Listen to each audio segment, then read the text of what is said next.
जय मां संतोषी।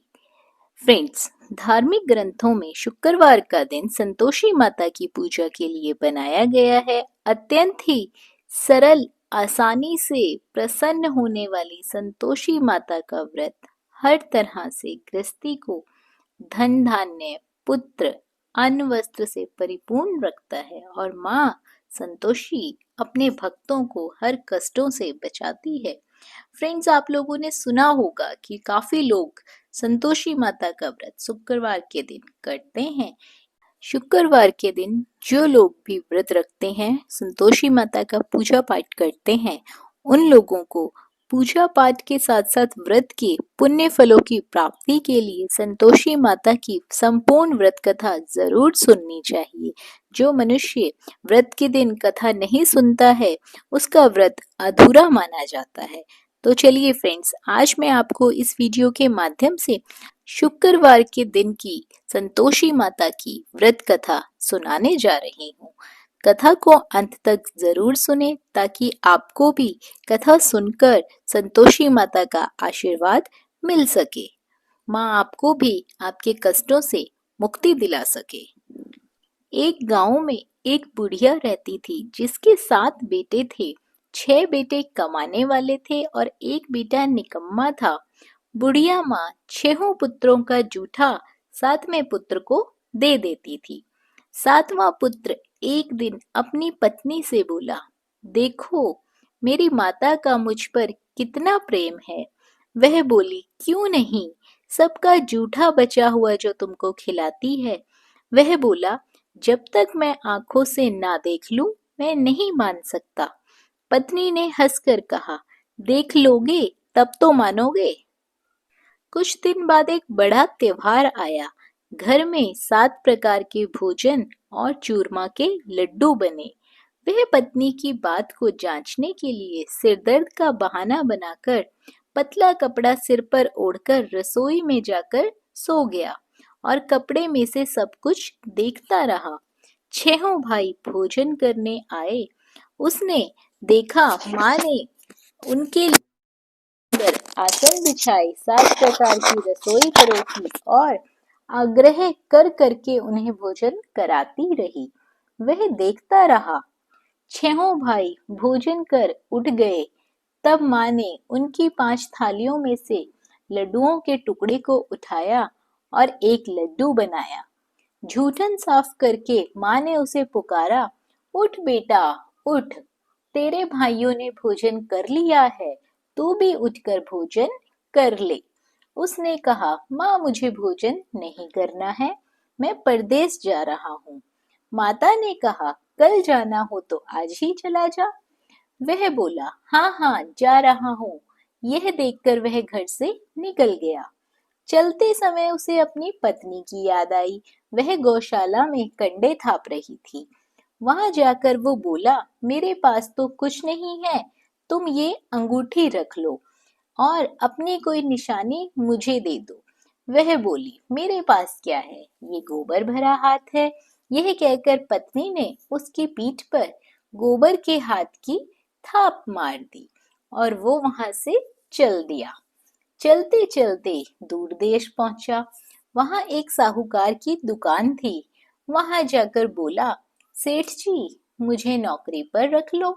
साहूकार को नौकर की सख्त जरूरत थी। साहूकार ने कहा, काम देखकर तनख्वाह मिलेगी। उसने कहा, सेठ जी जैसा आप ठीक समझे। उसे साहूकार के यहाँ नौकरी मिल गई। वह वहां दिन रात काम करने लगा। कुछ दिन में दुकान का लेन देन, हिसाब किताब, ग्राहकों को माल बेचना, सारा काम वह करने लगा। साहूकार के 7-8 नौकर थे। वे सब चक्कर खाकर गिरने लगे, लेकिन उसने अपने लगन, परिश्रम और ईमानदारी से सबको पीछे छोड़ दिया। उसे अपने किए का फल मिला। सेठ ने कहा कि तुम्हारा काम बहुत ही अच्छा है। 3 महीने में ही उसे मुनाफे में साझेदारी बना लिया। परिश्रम करते करते 12 वर्ष में वह नगर का नामी सेठ बन गया और सेठ अपना सारा कारोबार उस पर छोड़कर बाहर चला गया। इधर उसकी पत्नी पर क्या बीती वह सुने। सास ससुर उसे दुख देने लगे। गृहस्थी का काम करवाकर उसे लकड़ी लेने जंगल में भेजते। इस बीच घर की रोटियों के आटे से जो भी भूसी निकलती, उसकी रोटी बनाकर उसके लिए रख दी जाती। फूटे नारियल की नरेली में उसे पानी दिया जाता। इस तरह दिन बीतते रहे। एक दिन वह जब जंगल में लकड़ी लेने जा रही थी, तब उसे रास्ते में बहुत सी स्त्रियां संतोषी माता का व्रत करती हुई दिखाई दी। यह वहां खड़ी होकर पूछने लगी, बहनों, यह तुम किस देवता का व्रत करती हो और इसके करने से क्या फल प्राप्त होता है? इस व्रत की क्या विधि है? यदि तुम अपने इस व्रत का विधान मुझे समझाकर कहोगी, तो मैं तुम्हारा बड़ा एहसान मानूंगी। उनमें से एक स्त्री बोली, सुनो, यह संतोषी माता का व्रत है। इसके करने से निर्धनता, दरिद्रता का नाश होता है। लक्ष्मी माँ स्वयं घर पधारती है। मन की चिंताएं दूर होती है। मन को प्रसन्नता और शांति मिलती है। जिसका पुत्र नहीं होता, उसे पुत्र प्राप्ति होती है। प्रीतम बाहर गया हो तो वह शीघ्र ही घर लौट आता है। कुंवारी कन्याओं को मनपसंद सुयोग्य वर मिलता है। चलता हुआ मुकदमा खत्म हो जाता है। कलह कलेश की निवृत्ति हो जाती है। घर में धन जमा हो जाता है। धन जायदाद में लाभ होने लगता है तथा जो भी मन में कामना होती है, सब संतोषी माता की कृपा से पूरी हो जाती है। इसमें कोई भी संदेह नहीं है। वह पूछने लगी, यह व्रत कैसे किया जाता है? यह भी तुम मुझे बताओ, आप लोगों की बड़ी कृपा होगी। वह स्त्री कहने लगी, बिना परेशानी, श्रद्धा और प्रेम से जितना भी बन सके प्रसाद लेना। 5.25 पैसे से 5.25 आने तक, इससे भी ज्यादा शक्ति और भक्ति के अनुसार गुड़ और चना लेना। हर शुक्रवार को निराहार रहकर कथा कहना और सुनना। इसके ओम बीच नहीं टूटने चाहिए। लगातार नियम के पालन करना। सुनने वाला कोई ना मिले तो घी का दीपक जलाकर उसके आगे जल के पात्र को रखकर कथा कहना, परंतु ध्यान रहे कि नियम ना टूटे। जब तक कार्य सिद्ध ना हो, नियम का पालन करना और कार्य सिद्ध हो जाने के बाद व्रत का उद्यापन करना। 3 मास में माता पूरा फल प्रदान करती है। यदि किसी के ग्रह खोटे हैं, तो भी माता 1 वर्ष में अवश्य उनको अनुकूल करती है।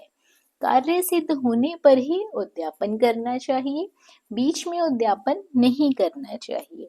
उद्यापन में 2.5 सेर आटे का खाजा तथा इसी अनुसार खीर तथा चने का साग बनाना।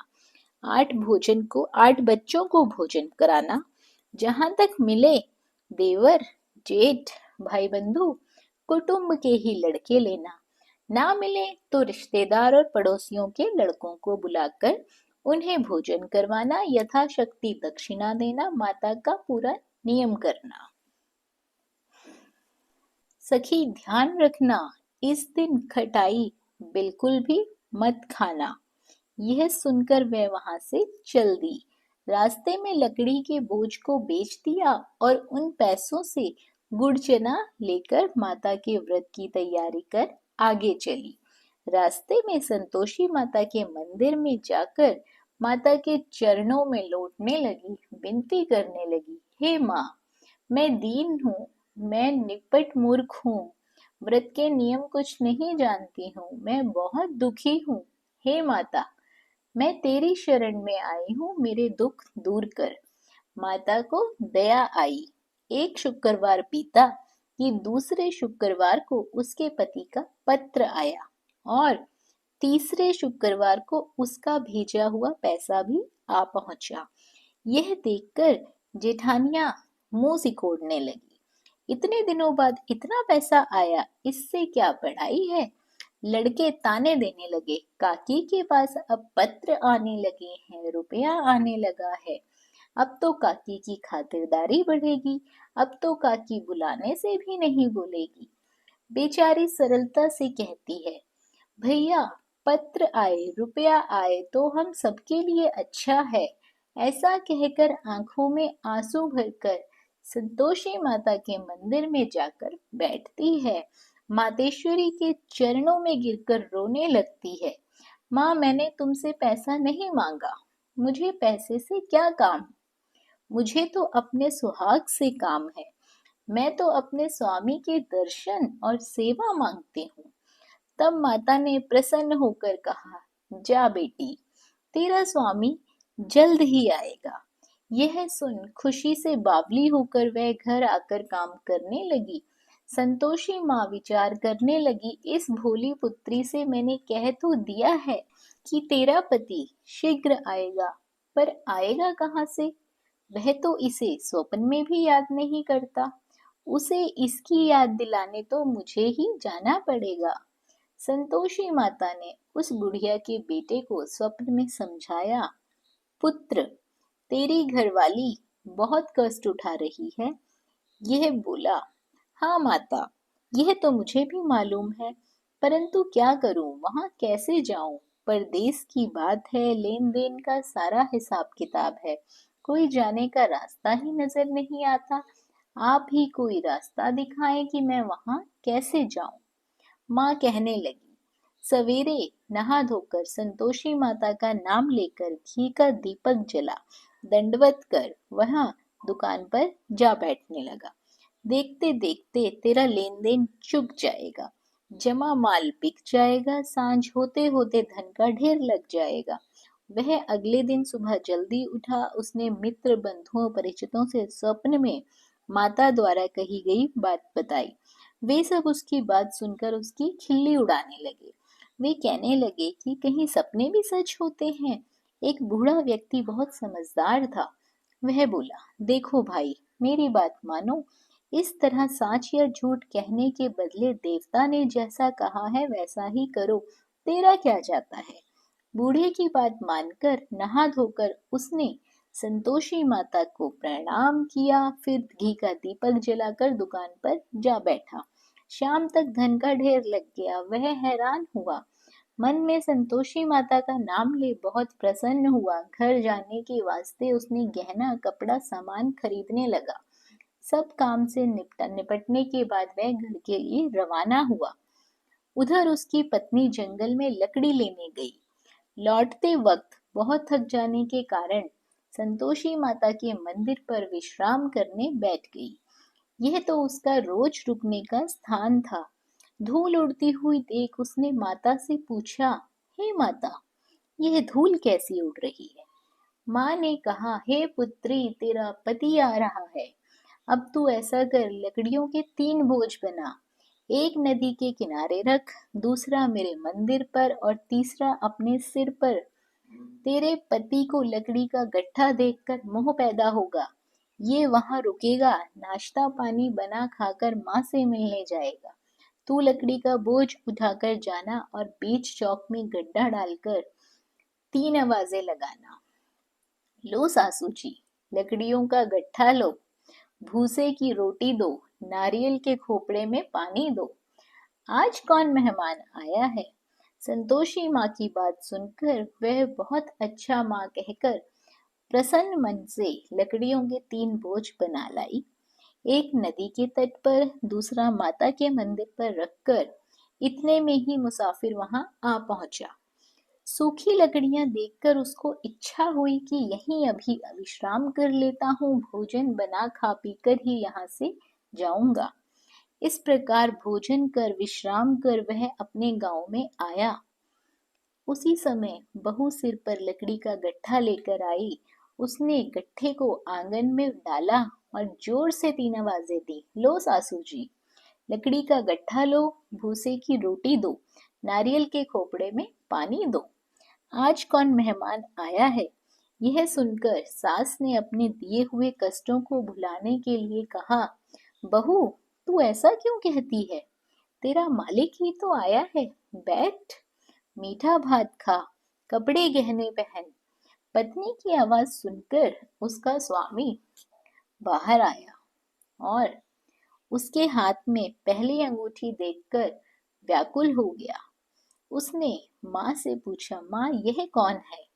माँ बोली, बेटा तेरी पत्नी है। आज 12 वर्ष हो गए जब से तू गया है, तब से गांव में जानवर की तरह भटकती फिरती है। काम काज कुछ करती नहीं है, चार समय आकर खा जाती है। अब मुझे देखकर भूसे की रोटी और नारियल के खोपड़े में पानी मांगती है। वह बोला, माँ मैंने इसे भी देखा है और तुम्हें भी देखा है। मुझे दूसरे घर की चाबी दे दो, मैं उसमें जाकर रहूंगा। ठीक है बेटा, जैसी तेरी मर्जी, कहकर माँ ने चाबी का गुच्छा बेटे के सामने रख दिया। उसने दूसरे घर को खोलकर सारा सामान जमाया। एक ही दिन में वहां राजा के महल जैसे ठाट बाट बन गए। अब क्या था, वह सुख भोगने लगे। अगला शुक्रवार उसने पति से कहा, मुझे संतोषी माता के व्रत का उद्यापन करना है। पति बोला, बहुत अच्छा, खुशी से कर लो। वह खुशी खुशी माता के उद्यापन की तैयारी करने लगी। जेठ के लड़कों को भोजन के लिए कहने गई। उन्होंने मंजूर किया, परंतु पीछे से जेठानी ने अपने बच्चों को सिखलाया, देखो रे, भोजन के समय सब लोग खटाई मांगना, जिससे उसका उद्यापन पूरा ना हो पाए। लड़के भोजन करने आए। खीर पेट भरकर खाई, परंतु बात याद आते ही कहने लगे, हमें कुछ खटाई खाने को दो, खीर खाना हमें नहीं भाता, देखकर अरुचि होती है। लड़के उठ खड़े हुए, बोले, पैसे लाओ।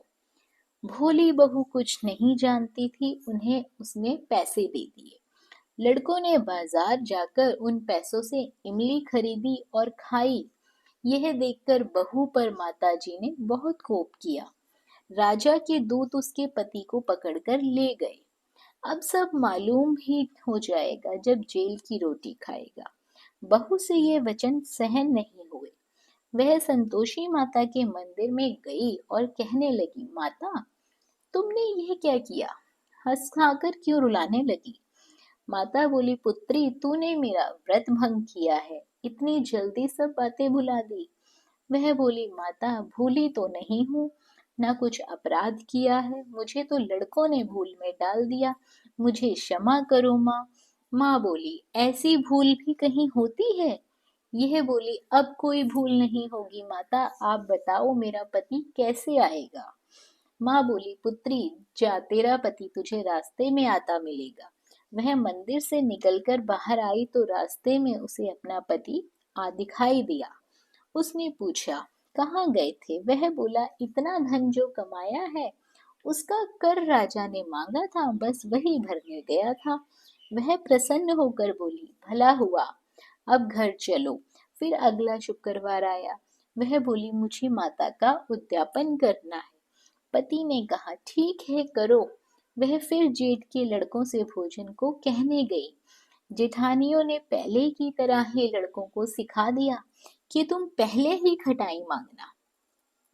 लड़के भोजन करने बैठे, लेकिन भोजन करने से पहले ही कहने लगे, हमें खीर पूरी नहीं भाती, जी बिगड़ता है, कुछ खटाई खाने को दो। यह बोली, खटाई खाने को नहीं मिलेगी, खाना हो तो खाओ। उनके उठकर चले जाने के बाद उसने ब्राह्मणों के लड़के बुलाए। बुलवाकर उन्हें भोजन करवाया, दक्षिणा की जगह उन्हें एक एक फल दिया। इससे संतोषी माता बहुत प्रसन्न हो गई। माता की कृपा से 9 महीने बाद उसको चंद्रमा के समान एक सुंदर पुत्र की प्राप्ति हुई।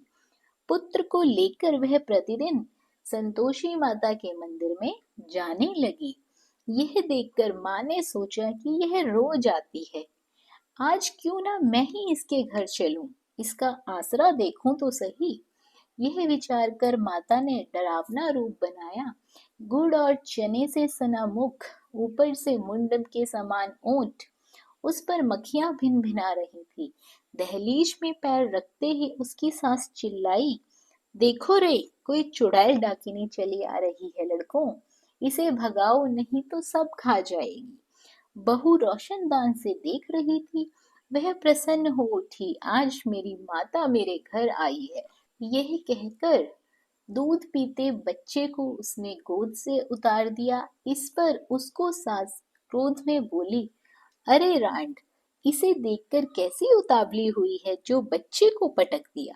इतने में माँ के प्रताप से जहाँ देखो वहाँ लड़के ही लड़के नजर आने लगे। यह बोली, माँ जी, मैं जिनका व्रत करती हूँ ये वही संतोषी माता है। इतना कहकर उसने झट से घर के सारे किवाड़ खोल दिए। सबने माता के चरण पकड़ लिए और विनती कर कहने लगे, हे माता, हम मूर्ख हैं, अज्ञानी हैं, तुम्हारे व्रत की विधि हम नहीं जानते।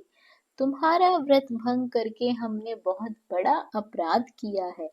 हे माता, आप हमारे अपराधों को क्षमा करो। इस प्रकार बार बार कहने पर संतोषी माता प्रसन्न हुई।